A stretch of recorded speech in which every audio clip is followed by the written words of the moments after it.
Welcome everyone to our YouTube channel. आज के video में साइमल्टेनियस डिफरेंशियल इक्वेशन ये टॉपिक का प्रॉब्लम नंबर 3 स्टडी करेंगे। तो देखिए जो प्रॉब्लम आज हमें सॉल्व करना है वो आपके सामने है। क्वेश्चन में क्या लिखा है वो हम पहले पढ़ेंगे। यहाँ पे दो डिफरेंशियल इक्वेशंस दिए हैं। देखो पहली इक्वेशन है dx by d t plus 2x minus 3y equal to t and second differential equation है dy by d t minus 3x plus 2y equal to e to the power 2t। हमें इसको solve करके यहाँ से x and y find out करना है। तो चलो ये प्रॉब्लम सॉल्व करेंगे और प्रॉब्लम सॉल्व करने का टेक्निक वैसा ही रहेगा जैसा हमने इसके पहले के प्रॉब्लम्स में यूज किए थे।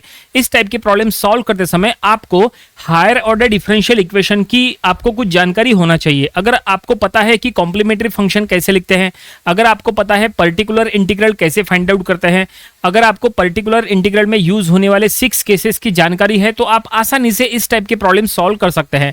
क्योंकि यहाँ पे भी स्टार्टिंग का थोड़ा अगर पार्ट छोड़ा जाए तो बाकी रिमेनिंग जो प्रॉब्लम है पूरा हायर ऑर्डर डिफरेंशियल इक्वेशन के प्रिंसिपल पे ही सॉल्व होता है। ठीक है, तो चलो अब यहाँ पे हम सॉल्व करेंगे। तो सबसे पहले ये जो इक्वेशन है ये हम इसको कैपिटल डी के फॉर्म में लिख लेंगे। तो हम इसको ऐसा स्टार्ट करना चाहेंगे, given differential equations are, given differential equations हम पहले यहाँ लिख लेंगे। बिल्कुल स्टेप वाइज सॉल्व करेंगे। वीडियो उसके वजह से लंबा हो सकता है लेकिन कोई दिक्कत नहीं है, आप जो है पूरा वीडियो देखिए ताकि पूरा कॉन्सेप्ट आपका क्लियर हो जाए और हो सके तो हमारे साथ साथ आप लोग भी सॉल्व करो ताकि वीडियो देखने के साथ साथ आपकी प्रैक्टिस भी हो जाए। अब हम इसको कैपिटल डी के फॉर्म में लिख लेंगे। तो हमें यहाँ लिखना है put D by d T की जगह हमें कैपिटल डी रखना है। डी बाई डी टी की जगह कैपिटल डी रखो। तो देखो पहला इक्वेशन क्या बनता है, तो यहाँ पे हो जाएगा dx plus 2x minus 3y equal to t, ये पहला इक्वेशन हो जाएगा। और दूसरा इक्वेशन हो जाएगा यहाँ पे dy minus 3x plus 2y equal to e to the power 2t, ऐसा हो जाएगा। ठीक है, अब इनको हम इक्वेशन नंबर दे देते हैं। तो ये है इक्वेशन नंबर 1 और ये है इक्वेशन नंबर 2। ठीक है, एक काम करते हैं, इक्वेशन नंबर 1 में से देखो लेफ्ट हैंड साइड में x कॉमन ले लेते हैं। तो इक्वेशन नंबर 1 में अगर आप यहाँ पे x कॉमन ले लेते हैं तो ये हो जाएगा d plus 2 of x minus 3y equal to t, ऐसा हो जाएगा। ठीक है, और इक्वेशन नंबर 2 में से y कॉमन ले लो। तो इक्वेशन नंबर 2 में से अगर हम y कॉमन ले लेंगे, x का टर्म पहले लिख लो, minus 3x plus d plus 2 of y equal to e to the power 2t। Check करेंगे सही है क्या। ये माइनस 3x पहले लिखे और इन दोनों में से y कॉमन ले लिए, d प्लस 2 और e to the power 2t। ये देखिए इक्वेशन नंबर 1 एंड 2 को हमने कुछ ऐसा रीअरेंज किए। अब यहाँ से अगर आपको x and y find out करना है तो चलो एक काम करते हैं, सबसे पहले एलिमिनेशन मेथड का यूज करके यहाँ पे कोई एक टर्म को यहाँ पे कट कर लेंगे। चलो y को यहाँ पे हम कैंसिल कर लेंगे, y को कैंसिल करेंगे, x का हम इक्वेशन निकालेंगे in the form of t। वहां से हम पहले x पूरी तरह से निकाल लेंगे, बाद में जो कुछ भी x आएगा वो हम ये दोनों में से कोई भी एक इक्वेशन में रख के हम y आसानी से निकाल सकते हैं। ठीक है, तो ये जो इक्वेशन है ये पहली इक्वेशन को मल्टीप्लाई करो इक्वेशन नंबर 1, ये जो है ना इक्वेशन नंबर 1 को मल्टीप्लाई करो। अगर आपको y कट करना है तो इसको d प्लस 2 से मल्टीप्लाई करो, d प्लस 2 से पहली इक्वेशन को मल्टीप्लाई करो। तो देखो d प्लस 2 से मल्टीप्लाई करने के बाद ये इक्वेशन कुछ ऐसा बनेगा, d plus 2 whole square into x minus 3d plus 2 of y equal to d plus 2 into t, ऐसा बनेगा। और अब इक्वेशन नंबर 2 को क्या करो, इक्वेशन नंबर 2 को मल्टीप्लाई करो 3 से। तो देखो इक्वेशन नंबर 2 को 3 से मल्टीप्लाई करने के बाद यहाँ पे हो जाएगा माइनस 9x, यहाँ हो जाएगा plus 3d plus 2 of y equal to इधर हो जाएगा 3 e to the power 2t। ये देखिए हमने इनडायरेक्टली क्या किए, दोनों इक्वेशन में y का जो टर्म है वो सेम करे। देखो ये इक्वेशन में भी y का टर्म वही है और ये इक्वेशन में भी y का टर्म वही है और ये प्लस माइनस है। इट मीन्स अब इसको सॉल्व करना आसान है। अब हम यहाँ पे एलिमिनेशन मेथड का यूज करेंगे तो ये दोनों जो है वो कैंसिल हो जाएंगे और अब जो बचेगा वो बस यहाँ पे लिख लो। तो क्या बचेगा, तो यहाँ पे x का टर्म बचा और इधर t के टर्म्स बच गए। तो x का टर्म जो बचा है उसमें से x भी कॉमन ले लेना। तो ये हो जाएगा d plus 2 whole square minus 9 और इसको ब्रैकेट में दे दो इंटू एक्स, ऐसा कर लो। ठीक है, यहाँ पे d प्लस 2 होल स्क्वायर है और यहाँ पे माइनस 9 है और दोनों में से x कॉमन ले लिया, ऐसा हो गया। और राइट साइड में क्या हो जाएगा, राइट साइड में हो जाएगा ब्रैकेट में d plus 2 into t minus 3 plus 3 e to the power 2t, minus नहीं प्लस। ठीक है, अब इसको थोड़ा सा सॉल्व करो, देखते हैं यहाँ पे क्या बनेगा।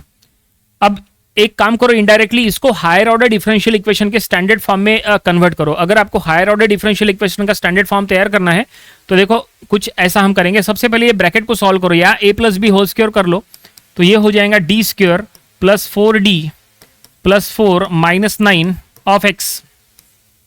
और राइट साइड में यहाँ पे टी मल्टीप्लाई करा दो अंदर में, ब्रैकेट के अंदर में, तो d into t plus 2t plus 3 e to the power 2t।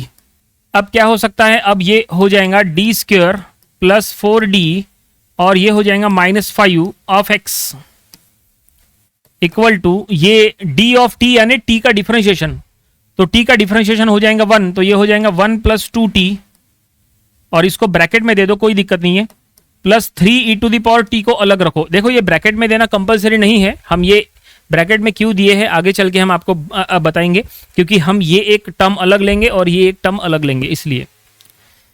अब देखो, अब ये हायर ऑर्डर डिफरेंशियल इक्वेशन के स्टैंडर्ड फॉर्म में आ चुका है, ये already higher order differential equation के स्टैंडर्ड फॉर्म में आ गया। ये एफ ऑफ डी है, f of d of x equal to ये क्यू ऑफ टी है। ठीक है, हायर ऑर्डर डिफरेंशियल इक्वेशन का स्टैंडर्ड फॉर्म बता देते हैं आपको। देखो ऐसा होता है, अगर हम ये एक्स और टी के फॉर्म में अगर देखें तो f of d of x equal to q of t, देखो ये होता है हायर ऑर्डर डिफरेंशियल इक्वेशन का standard form x and t के फॉर्म में। तो ये स्टैंडर्ड फॉर्म में आ चुका है, ये ब्रैकेट मतलब एफ ऑफ डी है, उसके बाद ये एक्स और ये इक्वल टू के राइट साइड में जो कुछ भी है वो क्यू ऑफ टी है।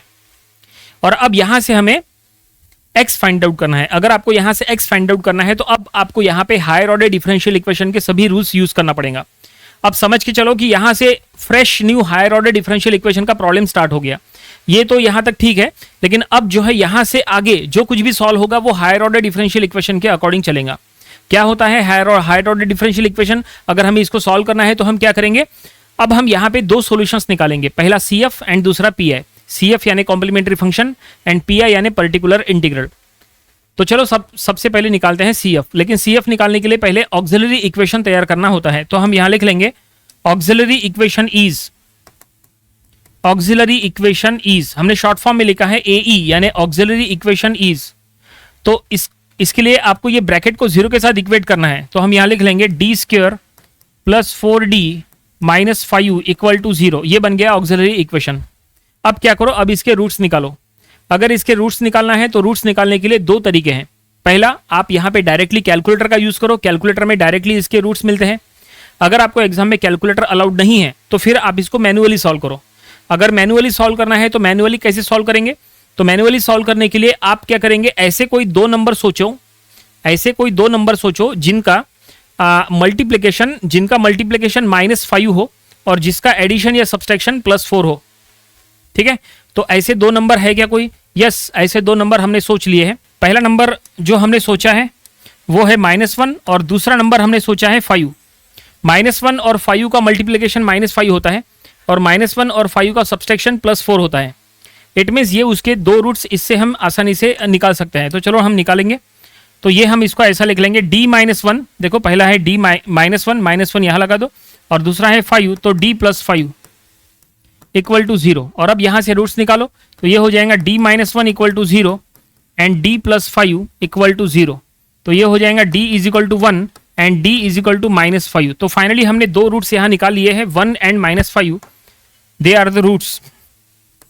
अब ये रूट्स का फायदा क्या है, रूट्स से अब हम कॉम्प्लीमेंट्री फंक्शन का इक्वेशन बना सकते हैं। पहला सॉल्यूशन हमें मिल जाएगा कॉम्प्लीमेंट्री फंक्शन। तो चलो कॉम्प्लीमेंट्री फंक्शन का इक्वेशन हम बनाते हैं। सो देयरफॉर CF यानी कॉम्प्लीमेंट्री फंक्शन, तो देयरफॉर CF = कॉम्प्लीमेंट्री फंक्शन का इक्वेशन बनाते समय सबसे पहले रूट्स चेक करो कि रूट्स का टाइप क्या है, क्योंकि रूट्स 4 टाइप्स के होते हैं।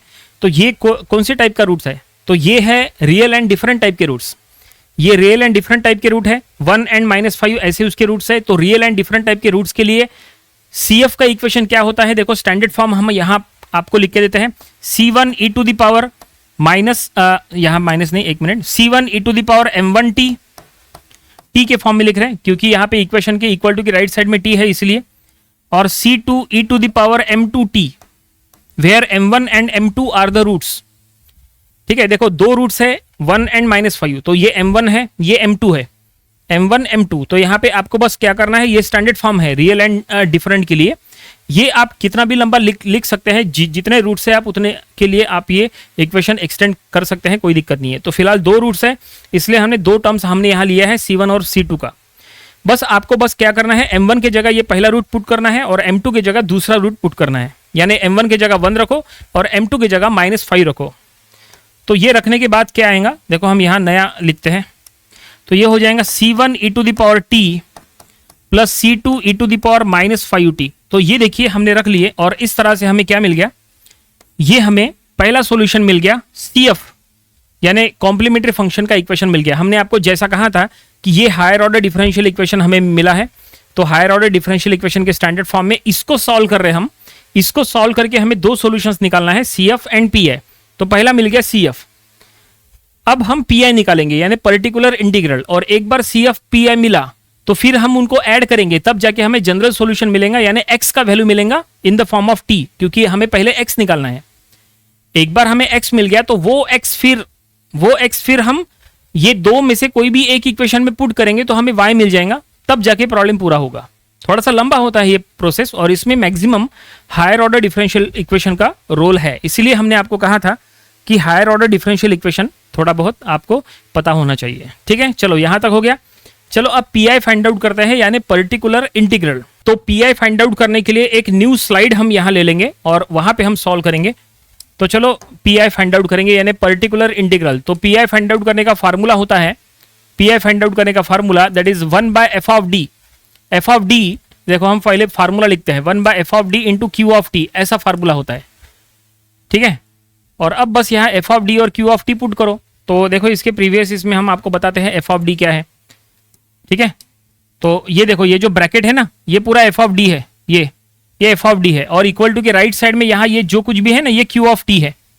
ये f ऑफ d की जगह रखो और ये q ऑफ t की जगह ये पूरा रखो। ठीक है, तो चलो हम वो रखते हैं। तो हम यहाँ लिखेंगे 1/f ऑफ d यानी क्या था, d² प्लस 4d माइनस 5 ऐसा था, और q ऑफ t की जगह क्या था, वो था ब्रैकेट में 1 + 2t ऐसा था क्या, एक बार चेक करने दो। Yes, 1 + 2t plus 3 e to the power t plus 3 e to the power t ऐसा था। ठीक है, अब इसको सॉल्व करो। अब इसको सॉल्व करेंगे तो आपको PI यानी पर्टिकुलर इंटीग्रल मिल जाएगा, लेकिन अब इसको सॉल्व करने के लिए आपको PI के जो टोटल 6 केसेस होते हैं उसकी जानकारी होना चाहिए। अगर आपको केसेस की जानकारी नहीं है तो फिर आप सॉल्व कर नहीं सकते। आपको आइडेंटिफाई करते आना चाहिए कि यहाँ पे ये जो टर्म्स दिए हैं ये कौन से केस में आता है, एक्सपोनेंशियल कौन से केस में है, 1 + 2t कौन से केस में है, ये आपको आइडेंटिफाई करते आना चाहिए। सबसे पहले काम करेंगे, इसको पहले हम स्प्लिट कर लेंगे, बाद में हम यहाँ पे कोई केस अप्लाई करेंगे। तो 1/d² plus 4d minus of 5 into 1 + 2t। ठीक है, ये पहले टर्म को हमने मल्टीप्लाई किए फ्रैक्शन से, और अब दूसरे को करो, 3 ऊपर रखो, d² plus 4d minus of 5 into e to the power t। ठीक है, ये दोनों को अंदर में हमने मल्टीप्लाई कर लिए, ये फ्रैक्शन से इसको मल्टीप्लाई किए, ये फ्रैक्शन से इसको मल्टीप्लाई किए, तो ऐसी दो टर्म्स बनी। अब यहां पे कौन सा केस अप्लाई करना है वो आपको पता होना चाहिए। तो हम क्या करेंगे, यहां पे केस नंबर 3 का यूज करेंगे, यहां पे केस 3 का यूज होगा और यहां पे केस 1 का यूज होगा। ये सब हायर ऑर्डर डिफरेंशियल इक्वेशन में हमने लिए थे। अगर आपने हायर ऑर्डर डिफरेंशियल इक्वेशन की प्रैक्टिस नहीं किए हैं तो हमने ऑलरेडी इसके पहले हायर ऑर्डर डिफरेंशियल इक्वेशन के नंबर ऑफ वीडियोस आपको दिए थे, वहां से आप स्टडी कर लो, वहां से आपको सभी के सभी 6 केसेस के सॉल्व प्रॉब्लम्स मिल जाएंगे। और स्टार्टिंग में पर्टिकुलर इंटीग्रल का स्पेशल वीडियो मिल जाएगा, कॉम्प्लीमेंट्री फंक्शन का स्पेशल वीडियो मिल जाएगा, हायर ऑर्डर डिफरेंशियल का बेसिक पूरा हमने फर्स्ट लेक्चर में बताए थे, वो सब आप देख लीजिएगा। वो स्ट्रांग होने के बाद ये जो टॉपिक है ना ये आपको इजी लगेगा। चलो अब यहाँ पे हम सॉल्व करेंगे। तो जैसा हमने कहा इसको केस 3 से सॉल्व करना है और इसको केस 1 से। तो क्या है केस 3? केस 3 के थ्रू अगर आपको सॉल्व करना है तो आपको क्या करना है, ये जो पूरा फ्रैक्शन है 1/d² प्लस 4d माइनस 5, इसको 1 + x इनवर्स या 1 - x इनवर्स की फॉर्म में आपको सेट करना है। क्या कहा? 1 + x इनवर्स या 1 माइनस एक्स इनवर्स के फॉर्म में सेट करना है आपको। अगर ये फॉर्म में सेट हो गया तो फिर यहां पे आपको बाइनोमियल सीरीज तैयार करना है। 1 प्लस एक्स इनवर्स होता है 1 minus x plus x square minus x cube plus so on, और 1 माइनस एक्स इनवर्स होता है 1 plus x square plus x cube plus so on. ये ऐसा होता है, ये बाइनोमियल सीरीज है। तो आपको ये केस 3 के टाइम करना है। केस 3, यहाँ पे केस 3 है ना, तो यहाँ पे ये पूरे फ्रैक्शन को ये 1 प्लस एक्स इनवर्स या 1 माइनस एक्स इनवर्स के फॉर्म में सेट करना जरूरी है, कंपलसरी है, उसके बिना वो अब सॉल्व नहीं हो सकता। तो चलो यहाँ पे अगर हमें सेट करना है तो हम क्या करेंगे, डिनोमिनेटर में से यहाँ पे कॉमन ले लो, सीधा सीधा जो कांस्टेंट टर्म है ना वो हम यहाँ बाहर ले लेंगे, जो कि है 5 यहां से बाहर ले लो। अगर आप 5 की जगह -5 ले लो तो हम यहां लिख लेंगे 1 बाय -5 हमने कॉमन ले लिए डिनोमिनेटर में से। -5 हमने कॉमन ले लिए तो क्या करो, पूरे इक्वेशन को 5 से डिवाइड करो, -5 से डिवाइड करो इनडायरेक्टली। तो ये ऐसा हो जाएगा d square by -5 plus 4d -5 and +1 ऐसा हो जाएगा, क्योंकि यहाँ पे -5 को -5 से डिवाइड करोगे तो +1। ठीक है, उसके बाद ये bracket as it is 1 + 2t। ठीक है, और इधर फिलहाल जो है केस 1 के रूल्स अप्लाई करेंगे, ये हम बाद में सॉल्व कर लेंगे। पहले हम केस 3 को हम यहाँ पे पूरी तरह से सेट कर लेंगे, बाद में हम केस 1 की तरफ चलेंगे इधर। ठीक है, तो अब अभी भी चेक करो क्या ये 1 प्लस एक्स इनवर्स या 1 माइनस एक्स इनवर्स के फॉर्म में आया, नहीं आया। एक काम करो, 1 को पहले लिख लो और ये दोनों टर्म्स बाद में लिखो, और ये दोनों में से माइनस कॉमन ले लो। तो ये -1/5 ठीक है ना, इसको बाहर रखो। ठीक है, और अब हम इसको ऐसा लिख लेंगे स्क्वायर ब्रैकेट में 1 प्लस, ये दोनों में से माइनस कॉमन ले लेंगे तो ये प्लस नहीं, यहाँ पे माइनस, और ये d स्क्वायर प्लस 4d/5 ऐसा लिखते हैं। ठीक है, और इसको ब्रैकेट में दे देते हैं और इसका इन्वर्स कर लेंगे। ठीक है, ये यहां से ये देखिए इस तरह से कुछ, और बाहर में है 1 + 2t प्लस। देखिए ये स्टेप समझ में आया क्या, ध्यान से देखो, यहाँ काफी इंपॉर्टेंट है। ये 1 हमने पहले लिख लिए, ये दोनों में से माइनस हमने बाहर ले लिए, और ये दोनों का डिनोमिनेटर सेम है तो न्यूमरेटर को हमने ऐड कर दिए, और इसको पूरा इन्वर्स के फॉर्म में लिखे, क्योंकि ये 1 बाय फ्रैक्शन के फॉर्म में है इसलिए उसको हमने इन्वर्स रखे। 1/5 को बाहर रखे, -1/5 को बाहर रखे। ठीक है, इसको हम बाद में सॉल्व करेंगे। अब चेक करो क्या ये 1 प्लस एक्स इनवर्स या 1 माइनस एक्स इनवर्स के फॉर्म में आ गया। यस आ गया, बिल्कुल आ गया। कौन से फॉर्म में आ गया, 1 प्लस या 1 माइनस, तो 1 माइनस के फॉर्म में आ गया। देखो 1 माइनस, ये पूरा ब्रैकेट एज एक्स है, 1 minus x inverse, 1 minus x inverse के फॉर्म में आ गया, ये स्टैंडर्ड फॉर्म में आ गया। इसका मतलब अब हम इसकी बाइनोमियल सीरीज तैयार कर सकते हैं। तो चलो इसकी सीरीज हम तैयार करेंगे, लेकिन ये जो सीरीज हमें तैयार करना है ये कितना एक्सटेंड करना है, यानी 1 + x + x² + x³ कितना लंबा ले जाना है, ये कैसे समझ में आएगा। तो इसके लिए क्या करो, ये ब्रैकेट के बाहर ये जो 1 + 2t है ना, यहाँ चेक करो कि यहाँ पे जो टर्म्स है वो कितने बार डिफरेंशिएट हो सकती है। तो ये जो ब्रैकेट है ये सिर्फ एक ही बार डिफरेंशिएट हो सकता है। 1 + 2t को अगर आप डिफरेंशिएट करोगे तो एक ही बार होगा। एक बार जब आप डिफरेंशिएट करोगे तो यहाँ 1 का 0 हो जाएगा और 2t का डिफरेंशिएशन 2 हो जाएगा, बस एक ही बार डिफरेंशिएट होगा। बाद में डिफरेंशिएट करने को जाएंगे तो 0 हो जाएगा। इसका मतलब ये है कि बहुत ज्यादा लंबी सीरीज मत तैयार करना, बस 1-2 टर्म्स मतलब जो है बस यहां से लेके यहां तक लिख लो। ठीक है ना, बस हमें ये और ये स्टेप काम में आएंगी, ये वाली स्टेप तो वैसे भी काम में नहीं आएंगी, इधर कुछ भी काम में नहीं आएगा। ठीक है, तो बस 1-2 स्टेप हम लिख लेंगे। ठीक है, ओके। तो चलो अब हम यहाँ पे बाइनोमियल सीरीज इसकी बनाते हैं। बहुत ही सिंपल है, ज़्यादा डिफिकल्ट नहीं है। तो हम यहाँ पे ऐसा लिख लेंगे, -1/5 बाहर रखो, ओके। और ये 1 देखो, जब माइनस है ना तो सभी में देखो राइट साइड में सभी टर्म प्लस में है, तो आपका ऐसा लिखना है 1 + d² + 4d/5, ये पहला टर्म। उसके बाद d² + 4d इसका स्क्वायर बाय 5 का 25 प्लस सो ऑन, ये देखिए। और बाहर में है 1 + 2t। हमने तीन टर्म्स यहाँ पे लिख लिए, 1x और x², ये 3 टर्म्स हमने लिखे। ये देखो, ये 1, ये x और ये x²। वैसे ये जो टर्म है ये लिखने की जरूरत नहीं है, क्योंकि अगर आप इसको इससे मल्टीप्लाई करोगे तो डिफरेंशिएशन होगा ही नहीं, 0 हो जाएगा। फिर भी एक लिख लिए, चलो कोई बात नहीं, नहीं लिखे तो भी चलता है। ये वाला टर्म नहीं लिखे ना तो भी चलता है बस, लेकिन ये दोनों टर्म लिखना कंपलसरी है। चलो अब एक काम करते हैं, यहाँ पे मल्टीप्लाई करेंगे। ये 1 + 2t से 1 को मल्टीप्लाई करो, 1 + 2t से इसको मल्टीप्लाई करो, और जब इसको मल्टीप्लाई करने जाएंगे तो वो तो 0 हो जाएगा, ठीक है। तो वो कोई दिक्कत नहीं है, वो 0 हो जाएगा, तो वो लिखने की ज़रूरत ही नहीं है आपको। और ये केस 1 वाला बाद में हम सॉल्व करेंगे। तो -1/5, देखो 1 + 2t इंटू 1 कर लो तो हो जाएगा 1 + 2t, ठीक है।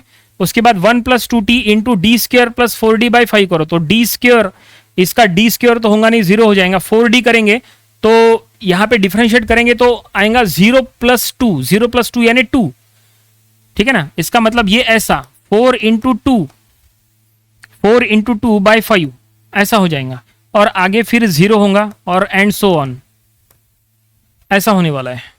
तो फाइनली यहां से ये सॉल्व हो चुका है, ये पूरी तरह से सॉल्व हो गया। ये समझ में आया कि स्टेप ये काफी इंपॉर्टेंट है कि 4 × 2/5 का क्यों आया।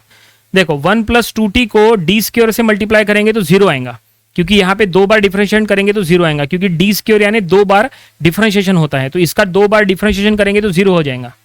उसके बाद 4d इंटू ये ब्रैकेट कर लेंगे तो इस d यानी डिफरेंशिएशन, तो इसका डिफरेंशिएशन आएगा 2, तो 2 × 4, इसलिए 4 × 2/5 करें, ऐसा है वो हो गया। और अब चलो केस 1 वाला स्टेप सॉल्व करेंगे। केस 1 वाला अभी तक हमने सॉल्व नहीं किए थे, अब सॉल्व करेंगे। अब यहाँ पे केस 1 अप्लीकेबल है, तो कैसे समझ में आएगा केस 1 में कैसे सॉल्व करना।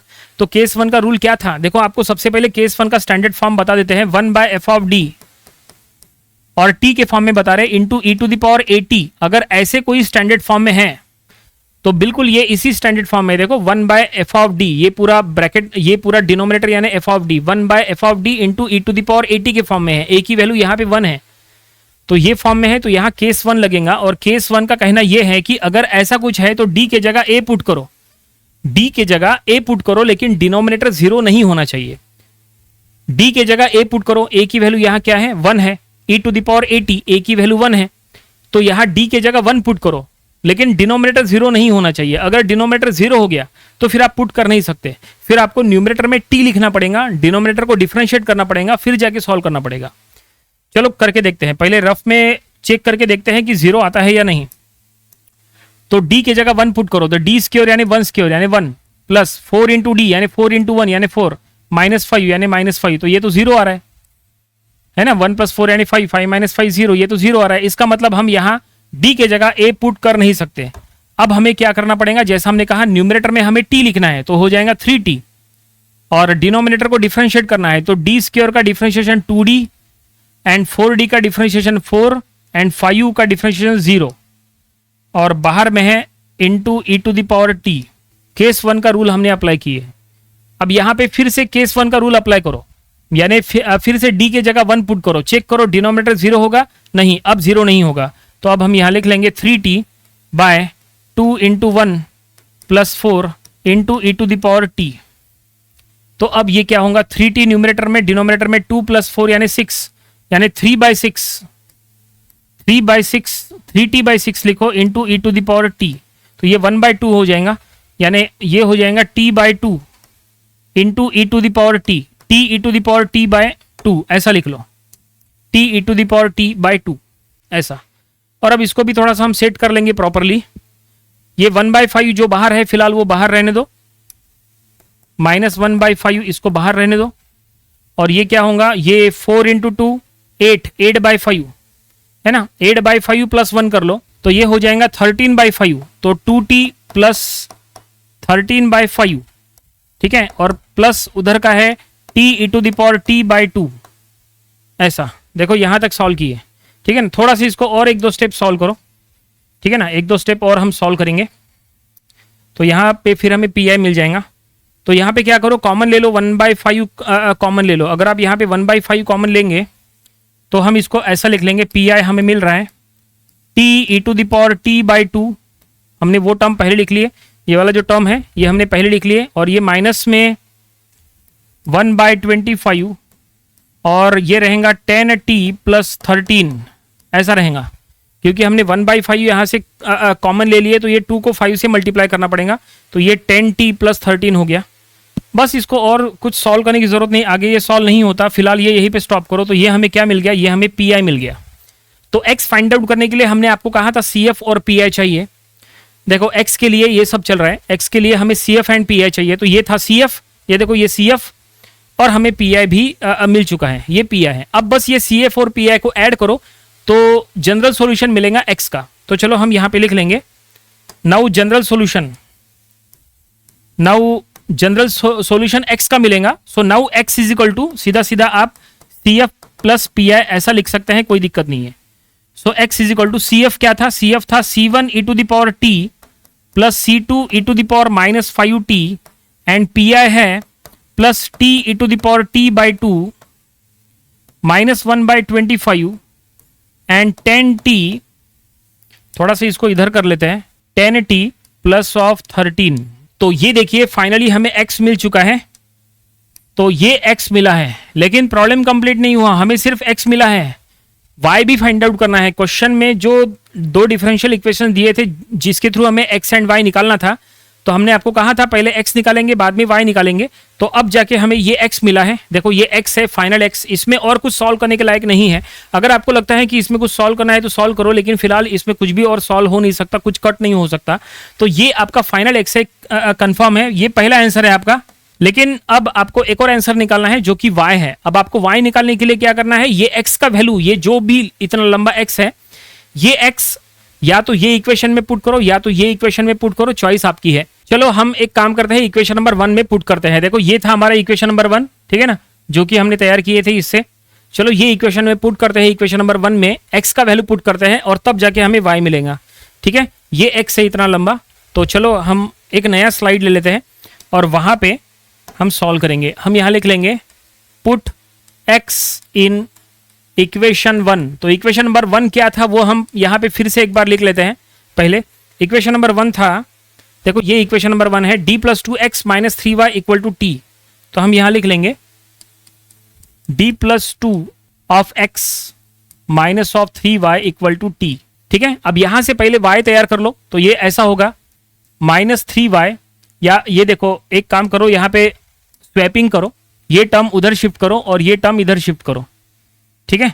स्वैपिंग कर लेंगे हम, तो ये हमें कुछ ऐसा मिल जाएगा, 3y is equal to d plus 2 into x minus of t। अब यहां पे x पुट कर लो, सो y इक्वल टू 1/3, ये देखो ये 3 ये साइड में जाएगा 1/3, और अब ये d प्लस 2, और अब यहां पे x लिख लो। x कहां पे है, ये देखो ये x है, ये इतना लंबा x, ये पूरा उठा के वहां पुट करो, ठीक है ना। ये तो चलो हम पुट करेंगे c1 e to the power t plus c2 e to the power minus 5t plus t e to the power t by -1/25 और ब्रैकेट में 10t प्लस ऑफ 13, ठीक है। चेक कर लेते हैं एक बार, ये देखो 1/25 10t प्लस 13 माइनस में, और ये पूरा हमने यहाँ पे लिख दिया है, ठीक है। ये हो गया पूरा, ये पूरा x है, ये पूरा x है, फिर माइनस t, और अब ये स्क्वायर ब्रैकेट यहाँ पूरा करो। अब इसको सॉल्व करो, देखो ये कहाँ तक सॉल्व होगा, क्योंकि इसमें d है। देखो जब तक d रहेगा ना तब तक वो इनकम्प्लीट माना जाएगा, आपको d को सॉल्व करना पड़ेगा। एक बार यहां से d हट गया, d यानी क्या होता है, डिफरेंशिएशन, हमने स्टार्टिंग में किए थे ना, d यानी d बाय dt। तो एक बार d हट गया तो जो है इसको हम बस यहाँ वहां पे थोड़ा बहुत सॉल्व करके स्टॉप कर लेंगे। तो d यानी डिफरेंशिएशन, तो चलो ये पूरे ब्रैकेट को ये d प्लस 2 से मल्टीप्लाई कर लो और आगे चल के डिफरेंशिएशन भी कर लो, तो लंबा जा सकता है, इसलिए हम यहां से लिख लेंगे 1/3 बाहर में है।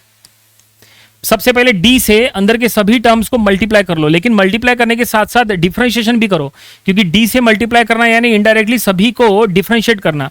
तो ये हो जाएगा c1 e to the power t का differentiation e to the power t, फिर इसका minus c2 minus 5 c2 e to the power minus 5t ऐसा हो जाएगा, क्योंकि e to the power minus 5t का minus 5 e to the power minus 5t आता है। और यहाँ पे डिफरेंशिएट करेंगे तो यहाँ पे डिफरेंशिएशन का प्रोडक्ट रूल अप्लाई होगा, ठीक है ना, क्योंकि यहाँ पे 1/2 बाहर रख लो, यहाँ 1/2 बाहर रखो और t e to the power t में प्रोडक्ट रूल लगाओ। तो first term into differentiation of second term plus second term into differentiation of first term, ये ऐसा लगा। उसके बाद यहाँ पे d से मल्टीप्लाई कर लेंगे तो -1/25, और यहाँ पे 10t का हो जाएगा 10 और 13 का हो जाएगा 0। ये इस तरह से, ठीक है, हमने पूरे इक्वेशन को d से मल्टीप्लाई किए हैं, ये पूरे इक्वेशन को d से मल्टीप्लाई किए हैं, ठीक है। अब ये पूरे इक्वेशन को 2 से मल्टीप्लाई करो, क्योंकि 2 है यहाँ पे, पूरे इक्वेशन को आप 2 से मल्टीप्लाई कर लो। तो देखो पूरे इक्वेशन को 2 से मल्टीप्लाई करने पर ये आएगा plus c1 e to the power t plus 2 twice रखना है, तो plus twice c1 e to the power t, ठीक है, plus twice c2 e to the power -5t plus t e to the power t, यहाँ पे 2 cancel हो जाएगा, -2/25 और ये हो जाएगा 10t प्लस ऑफ 13, थोड़ा सा इसको उधर कर लेते हैं, प्लस ऑफ 13। ये देखिए हमने क्या किए, ये ब्रैकेट के अंदर सबसे पहले d से मल्टीप्लाई किए, तो और फिर ब्रैकेट के अंदर 2 से मल्टीप्लाई किए, तो ऐसा बना। और अब वो -t है, देखो इधर -t है, -t, और ये कंप्लीट कर लो। ये देखिए यहां से लेके वहां तक। अब देखो इसमें अभी कुछ कैंसिल वगैरह होता क्या, फिलहाल इसको हमें और इसको एक्सटेंड करना पड़ेगा। 1/3 बाहर में है, c1 e to the power t -5 c2 e to the power -5t, यहाँ 1/2 से मल्टीप्लाई करो, plus 1/2 t e to the power t plus e to the power t/2 minus 10/25, ठीक है, और फिर plus 2c1 e to the power t plus 2c2 e to the power -5t, फिर इधर आएगा plus t e to the power t minus ये हो जाएगा 20/25 इंटू t, और फिर -26/25 माइनस t।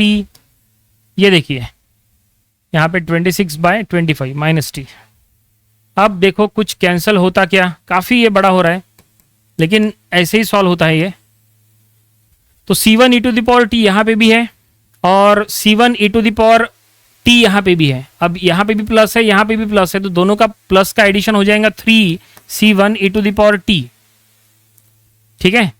c1 वाली टर्म्स हो गई। अब c2 वाली टर्म देखो, तो c2 वाली टर्म्स को अगर हम देखेंगे -5c2 और ये +2c2, तो ये हो जाएगा -3c2 e to the power -5t, ऐसा हो जाएगा, है कि नहीं।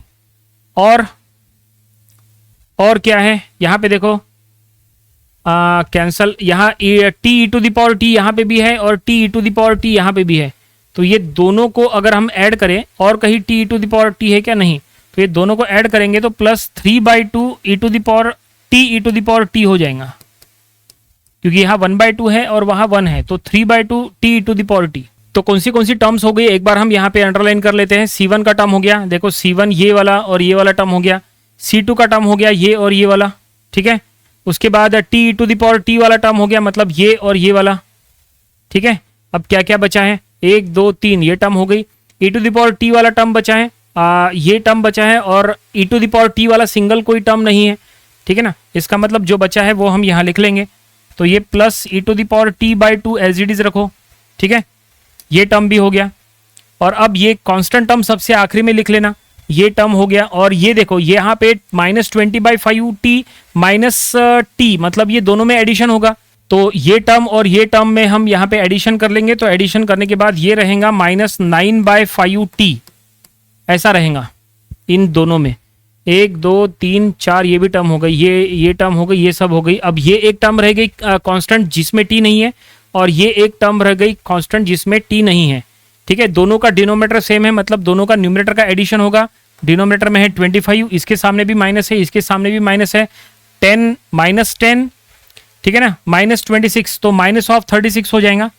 ये देखिए, और यहाँ पे ये ब्रैकेट ऐसे कंप्लीट कर लो, ये देखिए ऐसा रिड्यूस हुआ। अब एक काम करो, ये 1/3 से अंदर मल्टीप्लाई कर लो, तो 1/3 से मल्टीप्लाई करने पर ये हो जाएगा c1 e to the power t, यहाँ हो जाएगा -c2 e to the power -5t, ठीक है। यहाँ पे हो जाएगा plus t e to the power t/2, ऐसा।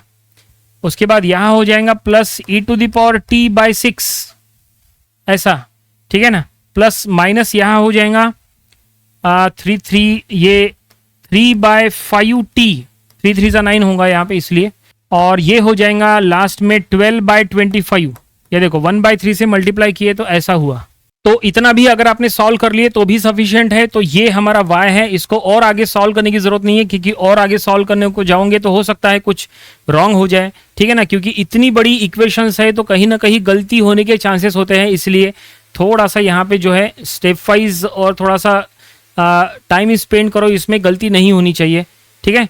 हमारे हिसाब से आप ये कैलकुलेशन खुद अपने प्रैक्टिस बुक में करो तो ज़्यादा अच्छा रहेगा, बेटर रहेगा। और इस तरह से फाइनली हमें सेकंड आंसर भी मिल गया, आंसर 2, जो हमने कहा था स्टार्टिंग में कि हमें x and y find out करना है। देखो गिवन साइमल्टेनियस डिफरेंशियल इक्वेशन दिया था और यहाँ पे ये पूरा प्रॉब्लम कंप्लीट हो चुका है। हमने x and y find out किया है। देखो प्रोसेस क्या था, सबसे पहले हमने एलिमिनेशन से x का यहाँ पे हायर ऑर्डर डिफरेंशियल इक्वेशन तैयार कर लिए, x का इक्वेशन, ठीक है ना, in the form of t। और यहाँ से फिर हमने CF एंड PI निकाले। पहले CF एंड PI को ऐड करके हमने जनरल सॉल्यूशन बनाया, वहां पे हमें x मिल गया। और फिर ये x हमने इक्वेशन नंबर 1 में पुट किए, इक्वेशन नंबर 1 में पुट करने के बाद हमें y मिलना था, तो ये हमें y मिल गया। और ये है y फाइनल और ये था x फाइनल, और प्रॉब्लम यहीं पे कंप्लीट हो गया। आई होप आपको ये पूरा प्रॉब्लम, हर एक स्टेप जो हमने यहाँ पे सॉल्व किए हैं, सब कुछ आपको समझ में आया होगा। ये प्रॉब्लम आपको अपनी प्रैक्टिस बुक में जरूर से सॉल्व करके देख लेना चाहिए। ये था साइमल्टेनियस डिफरेंशियल इक्वेशन, ये टॉपिक का प्रॉब्लम नंबर 3। इसके पहले के 2 प्रॉब्लम्स वो भी आपको स्टडी कर लेना चाहिए, और इसके आने वाले दिनों में हम इसके और भी नंबर ऑफ प्रॉब्लम्स कवर करेंगे ताकि इसकी और अच्छे से प्रैक्टिस हो जाए। तो मिलते हैं नेक्स्ट वीडियो में। Thanks for watching this video.